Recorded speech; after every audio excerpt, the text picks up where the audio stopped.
Welcome to the Project Censored Radio. We are very glad right now to be joined by Jen Deerinwater, who's a bisexual, two-spirit, multiply disabled citizen of the Cherokee Nation of Oklahoma, and an award-winning journalist and organizer who covers the myriad of issues her communities face with an intersectional lens. Jen is the founding executive director of Crushing Colonialism and a 2019 New Economies Reporting Project and 2020 Disabilities Future Fellow. Jen is a contributor to Truth Out, and her work has been featured in a wide range of publications, including Bitch, Rewire, News, and In These Times. Jen's writing is also included in anthologies, of which there are several. Jen is the co-editor of the anthology Sacred and Subversive and is currently hard at work on her own book. Jen has been interviewed for numerous outlets on her work, and The Advocate named Jen a 2019 Champion of Pride. While raised in rural areas of her nation's reservation in Oklahoma and in rural Texas, a nomad at heart, Jen currently lives in occupied Piscataway land known as Washington, D.C. Jen, thanks so much for joining the show. Yeah, it's great to be here. So I wanted to ask you on for a few different reasons, but I wanted to start with a recent, there have been a couple of articles recently that have just talked about the corporatization of pride and, where everyone from weapons manufacturers to Walmart throw up rainbow regalia so as not to lose out on the purchasing power of queer folks. But I wanted to ask you how, basically to put it bluntly, how does this come across to you? Yeah. So how does this come across to me? It's disingenuous at best. And I don't even know what it is at worst. It's just awful. I remember, a little over 20 years ago when I came out and I was living in Los Angeles, and I remember every June, you'd suddenly see billboards up showing like queer people, and it'd always be liquor advertisements. It was like Smirnoff and Budweiser, Bud Light specifically, that I recall. And I remember thinking, why is it that we only matter 1 month out of the year, and it's also to get us drunk? Like, really? And I've just seen this go on and grow to the point that, you can be at a Capitol Pride Parade and you watch Lockheed Martin or Northrop Grumman, who are weapons manufacturers, go by with floats, literally with drones on them. Drones. I can't remember which one it was, but a few years back, one of them had a drone on their float. That's not pride. That's mass murder. That's genocide. Is this what our ancestors fought for? Hell no, they didn't fight for this. Target, actually, I was just kind of looking at their pride selection for this year, and I've noticed every year it keeps growing. And this year there was a t-shirt with Marsha P. Johnson and I believe Sylvia Rivera on it. And I was like, are you kidding me? If one of them walked into a Target and shoplifted food or clothes or whatever, you would chase them out of that store, tackle them to the ground, have them arrested and thrown in jail cell.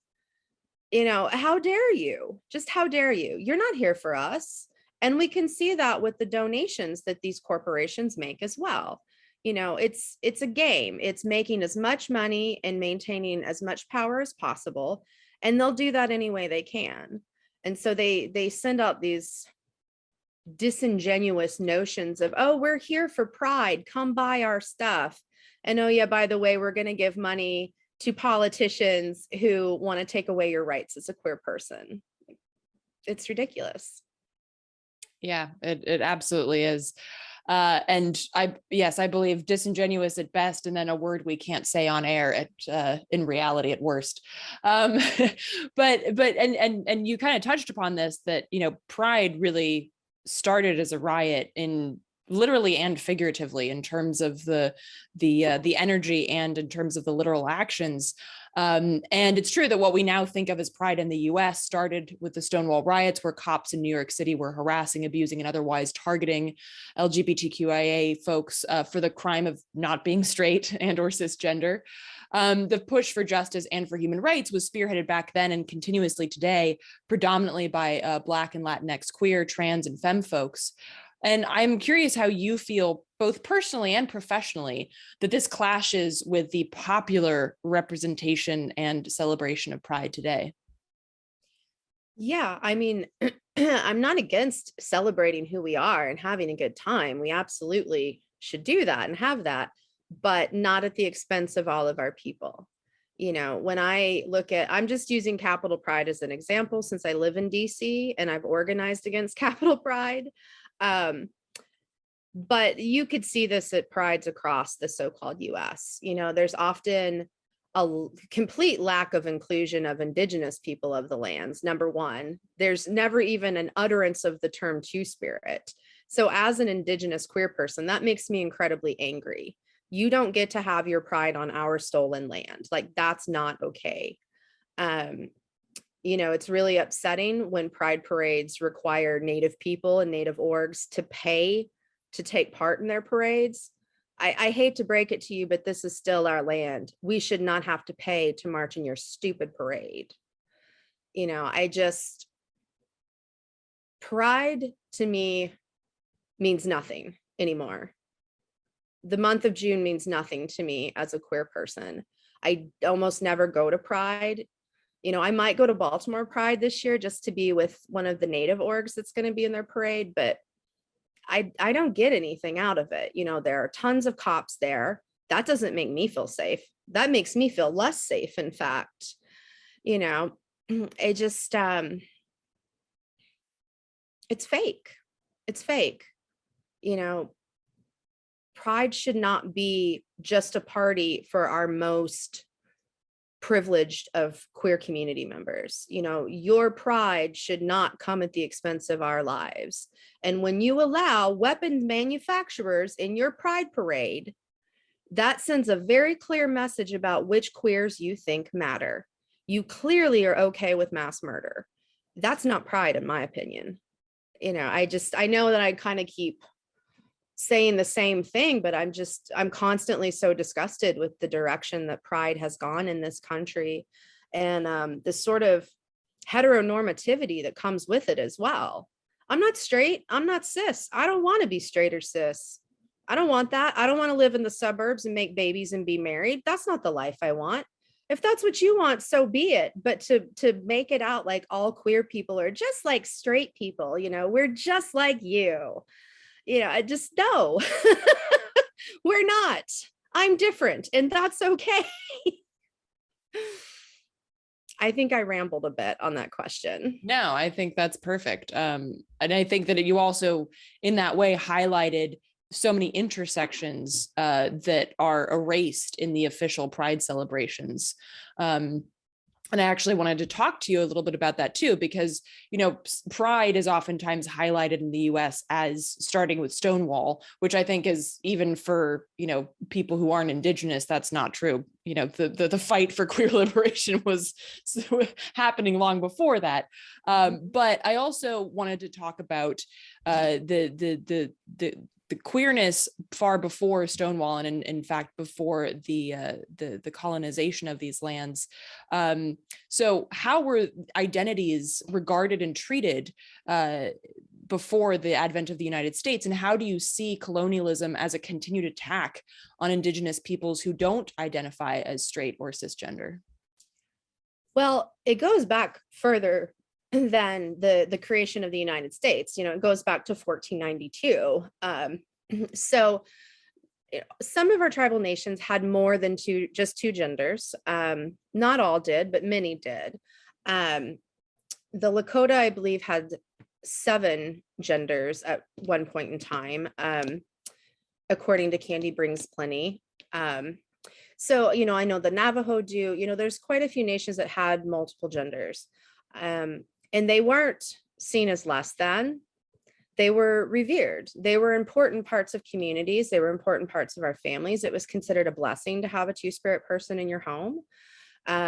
We were seen as being part of what completed our circle. We were seen as bringing the balance in between men and women.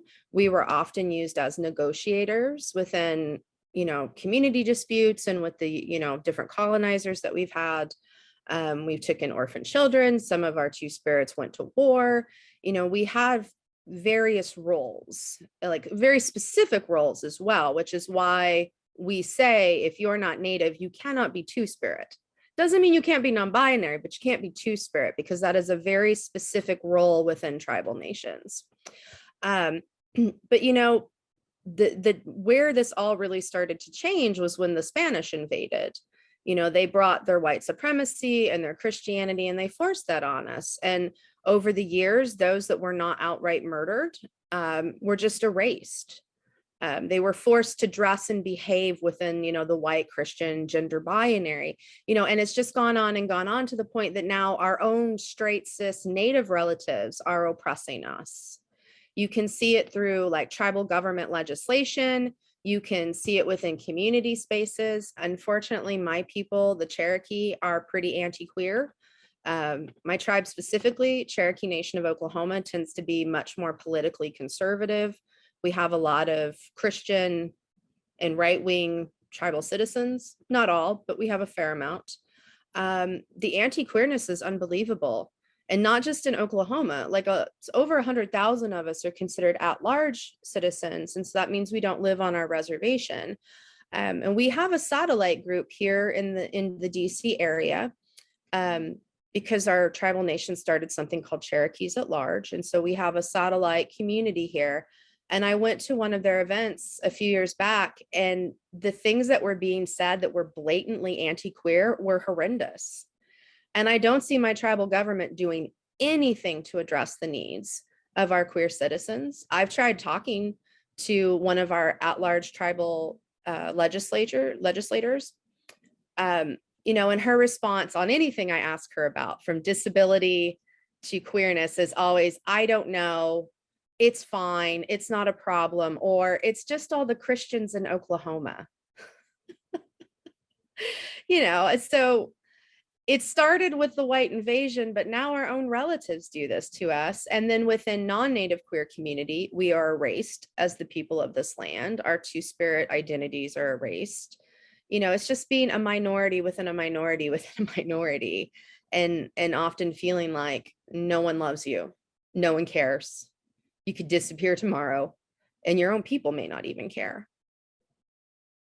And I don't want to say that all Natives are like that, because they're not, but far too many are now. And that is one of the impacts of colonization that we see, and that I think hurts me the most. Sadly, I expect non-Native people to erase us and use us, tokenize us, mistreat us. I've sadly come to expect it, but it's really painful when it's your own people turning their backs on you or committing violence against you. Yeah, it reminds me of, I can't remember the author, which is awful, but there was an author who was writing about the capos in concentration camps, and that was the name given to the Jews who were forced by the Nazis to be guards in the concentration camps, and stories of how they were sometimes the most brutal because they were trying to prove to the Nazis that they could be just as brutal as they were, and that this like deep psychological poisoning is something that other people have written about in Black communities. Like Black cops, for instance, can be more brutal than white ones because they want to prove that they can be just as bad as the white supremacists. And yeah, it's a disgusting psychological trend that I guess is not specific to any particular community. So we've touched upon how Pride is corporatized and basically devoid of any meaning.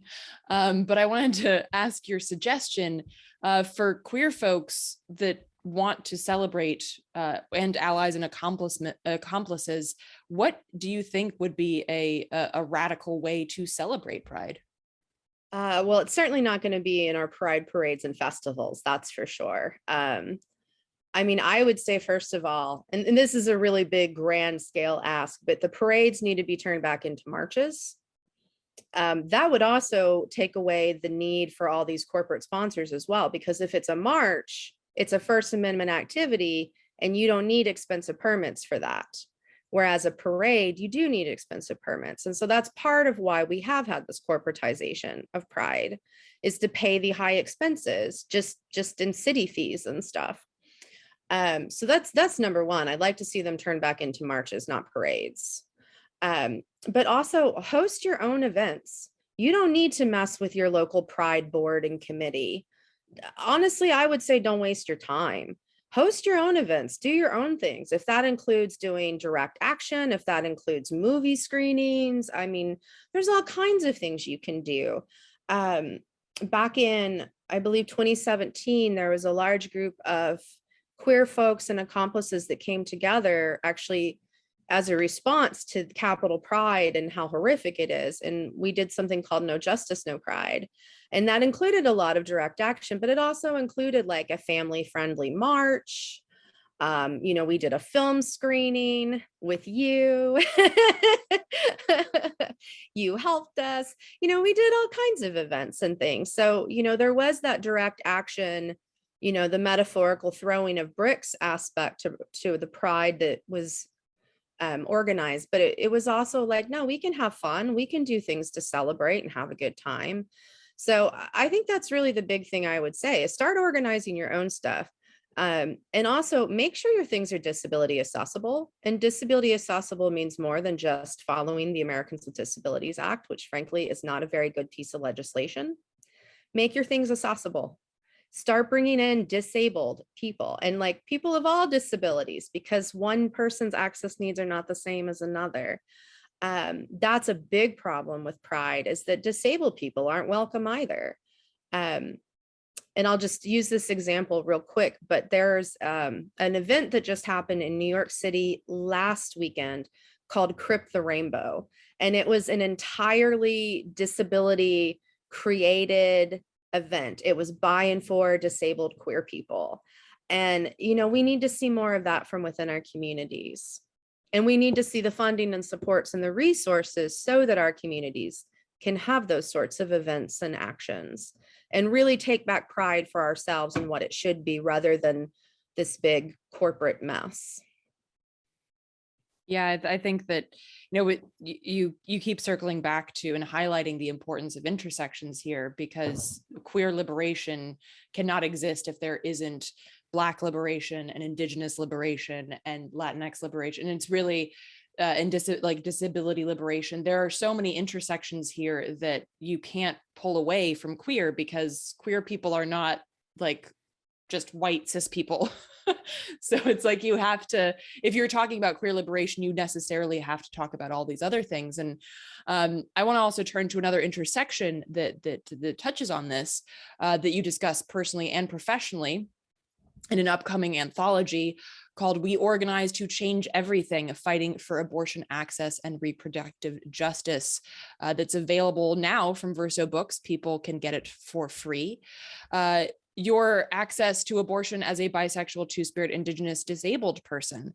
And we've talked about abortion on the abortion access on the show. In fact, I just did a show about it recently, and also included some information about Indigenous communities' access, or really lack thereof, to reproductive health care.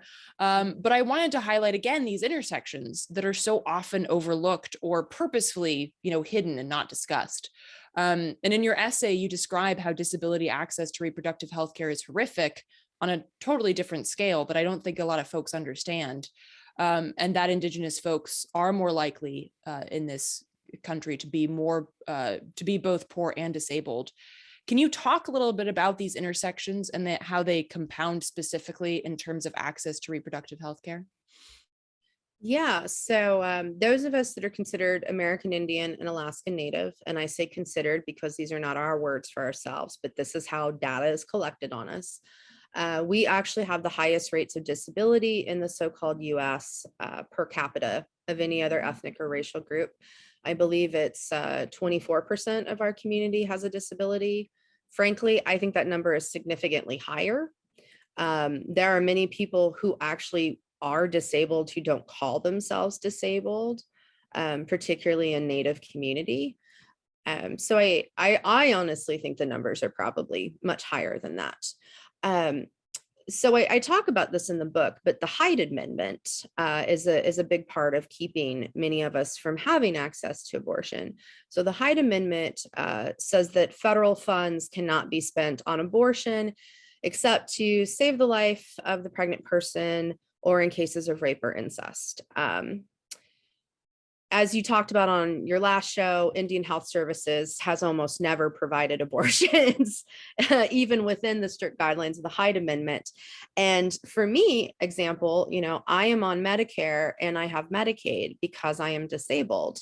Once again, Hyde Amendment rules apply to me. I can't get an abortion with my health insurance. So I have 3 forms of healthcare that are supposed to be available to me, and yet I still cannot access an abortion. Even the most basic of reproductive health care is really hard to find, which I discuss in the chapter I wrote in that book about how horrible of a time I had just trying to get my IUD replaced, because the few gynecologists in DC who put in new IUDs, a lot of them don't take Medicaid. One of them didn't even take Medicare. So I guess we just don't deserve gynecological care, period. It's very frustrating, and it's very frustrating that I've never seen the pro-choice movement, including all the years that I spent in it. I never saw them advocate for disabled people. I've never seen any of the organizations work around making their, like Planned Parenthood, for example, or other clinics. I've seen very little talk about making sure their facilities are accessible for disabled people who need abortion or other reproductive health care. We're just forgotten. I barely even see us talked about in the reproductive justice movement. And the same thing for Natives, like outside of Native community, no one really talks about our reproductive justice issues for the most part. And so there's just all these intersections that they're just forgotten. We're just thrown away, and that really comes down a lot to who's in charge. Just because you're a pro-choice organization does not mean that you support me and mine. If you're led by well-to-do, straight, cis, able-bodied white women, you're not here for me. And we see that in the pro-choice movement, all the years of all the ridiculous, worthless, liberal rhetoric, making abortions rare, but, like as if abortion is a bad thing. It's not a bad thing. If someone needs one, they should be able to have it and not be shamed and be told it should be rare. I also feel like it's been used as a fundraising tool. How many times have the Democrats been in office, in control of all 3 sectors of our federal government, and yet they've never codified Roe into law? Well, they didn't do it because 1, they don't care. They don't care. They've never really cared. And 2, it's a great way to get people to give them money. And I look at these organizations like the Planned Parenthoods and the NARALs of the world, and I'm like, yeah, you keep your doors open through the threat of Roe being overturned. And it's really sad. I spent years doing work in pro-choice spaces, and I kept saying for years, and some of us said this for years as well, that Roe's going to fall. It's going to fall. And I remember people would act like I was ridiculous for that. Like I was just some raving mad person. And it's like, no, I knew what I was talking about. And here we are. It's just a matter of whose lives are important, and whose right to have children or not have children is important. And there's a lot of aspects of reproductive health care and justice that have just been forgotten by everyone, except the right, who likes to control who does and does not get to have babies and get to raise those babies as well. Yeah. And I mean, yeah, and I've talked about this too, that it's really about making sure that we vote for the Democrats, because other than basically pride and abortion, there's no difference. And if you really look at it, including pride and abortion, because they're not actually, as you point out, here for us when we really need them. And one thing in your that I really thought was shocking in your essay was talking about, the forced sterilization of disabled folks, and how that's not discussed in the conversation about reproductive health care and reproductive justice, and how and I've been part of the pro-choice movement for a long time as well. And I didn't know that about, about disability justice. And you're right. I didn't hear about disabled folks needing reproductive health care. And it really, again, it shows the extreme, well, bigotry is a nice word. I can't think of a word that I could actually say on air. The extreme, the extreme beep of the U.S. empire and the U.S. system that basically doesn't just want to control bodies, but wants to ensure that this sort of very twisted white supremacist, able-bodied eugenics continues. Mm-hmm. Yeah. Yeah. Buck v. Bell's, the Supreme Court case that made sterilization of disabled people on a federal level legal, that still stands. I mean, disabled people are being sterilized against their will every day across this country, including our children. There are only 3 states that have total bans on the sterilization of disabled children. It's not funny, haha, but maddening, haha. The Oklahoma representative that I write about in my chapter, who is from my hometown of Collinsville, Oklahoma, she's the co-sponsor for the pretty much a total ban on abortion in Oklahoma that took effect before Roe falls this summer. She loves to claim that she's so pro-life and Oklahoma is such a pro-life state, yet disabled people are sterilized in Oklahoma legally, including our children. When she was also asked in the House debates for the bill that ended up passing, do you believe that all these people who are going to be forced to have children now in Oklahoma, do you believe the state of Oklahoma has a duty to care for them and give them the money and the services they need? And her answer was, no, that's not the state's responsibility. She was also asked, and this is also in the chapter, which I find, I don't even have words for it, but she was also asked, because the bill requires that the only way to get an abortion in the case of rape or incest is that you file a police report. So she was asked in House debates, if an 11 or 12-year-old was raped by her uncle, we know she's almost certainly not going to file a police report. So under your bill, that means she can't get an abortion. Are you okay with that? And she said, yes, I am.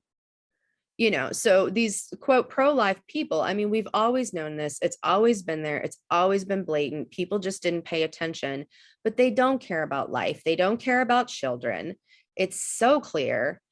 And it's just unfortunate that it's just now some people are listening or waking up. But even then, I don't feel like they're really listening. I don't see it. And I don't see the kind of widespread uprising that I would like to be seeing right now. Instead, I see a lot of the same tired rhetoric, the same sort of signs, stupid, meaningless rallies in front of the Supreme Court, which, I mean, you think standing in front of the Supreme Court with a sign is going to change their mind? It's not going to change their mind. And I understand the needs for mass action and things like that to bring people together, but also, it's just kind of pointless. Like, if we have to take matters in our own hands, begging the oppressor for crumbs is never going to work. And I am very frustrated at the lack of real revolution that I'm seeing. And also the tone policing that I'm seeing by the liberal, more pro-choice movement. We've seen targeted bombings of crisis pregnancy centers. And I've watched some of the response to that from the liberals and white feminists and whatnot. And it's always, we can't use violence, blah, blah, blah. Well, this is not using violence. This is defending ourselves. And if the people with privilege and power, including in the pro-choice movement, had actually risen up and used their privilege and power, we would not be at this point. I feel like we've reached this point for a lot of reasons, and there's a lot of blame to go around. And a lot of that comes out of the reality of having white, straight, cis, able-bodied, well-to-do women making the decisions on abortion and reproductive health care access for all of us. That is the problem.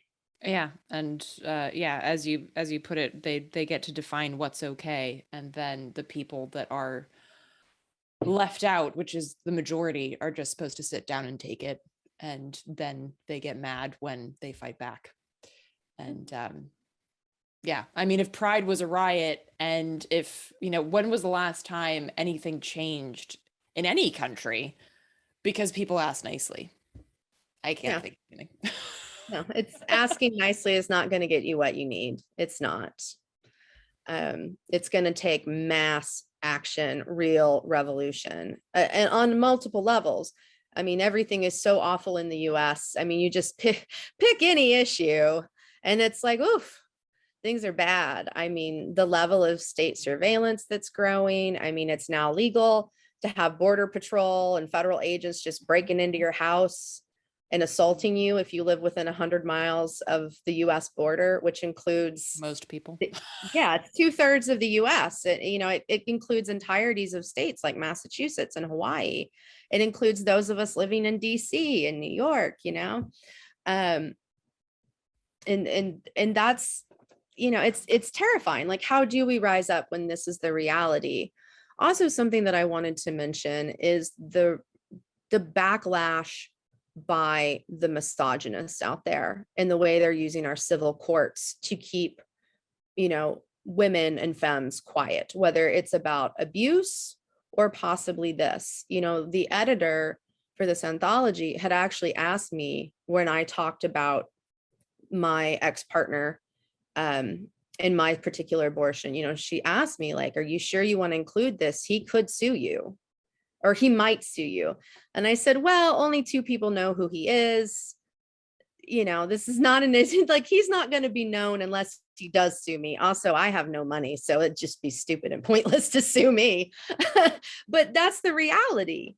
And after this Johnny Depp and Amber Heard case, it's even more terrifying. So it just, the ways in which we're being silenced are just are numerous, and they keep growing, but they're not going to stop if we don't fight back. Real change, real revolution. It's not going to come from writing letters to Congress. It's not going to come from standing outside of the Supreme Court. It's going to take some real change, like tearing down of empires change. And this is coming from someone who worked on Democratic campaigns. So this is not. Yes. I credit the Democratic Party for turning me into a hardcore radical leftist. Well, this is the first time that I can think of a reason to thank the Democrats. So thank you for bringing us radical Jen. Yeah, I mean, I was pretty invested in the system at one point. I was still more radical minded, but I had this mindset of, well, this is what we're stuck with. I've got the privilege of a higher education. I need to go be in this system and try to reform from within. And after 10 years, I went, no, there's no reforming from within. It works exactly as it's intended to. And the Democrats are not my friend any more than the Republicans are. I got called a squaw and an Injun and sexually harassed and heard and saw all kinds of despicable things being done by some of even the furthest left Democrats in Massachusetts, which, is supposedly this very liberal state. So, yeah. Real change. And it's not going to come through our parties and the government. That's not how real change is going to happen. You got to fight back, people. And I do mean fight. Very well put. Well, Jen, tell folks where they can find your work and follow what you do. Yeah, so you can find me on all the social media outlets. It's at Jen Deerinwater. I also have a website, jdeerinwater.com. You can follow my work as well with my organization, Crushing Colonialism. We're an Indigenous media org. So we're at crushingcolonialism.org. And also go get this free ebook from Verso Books. It's versobooks.com, totally free. It's amazing. There's lots of great pieces in there, not just on abortion and access in the US, but across like other countries. There's incredible pieces in there. And Verso has other free ebooks that come out all the time. So you should just keep an eye on them. Awesome. Well, thank you so much for joining Project Censored. Yeah, thank you for having me on.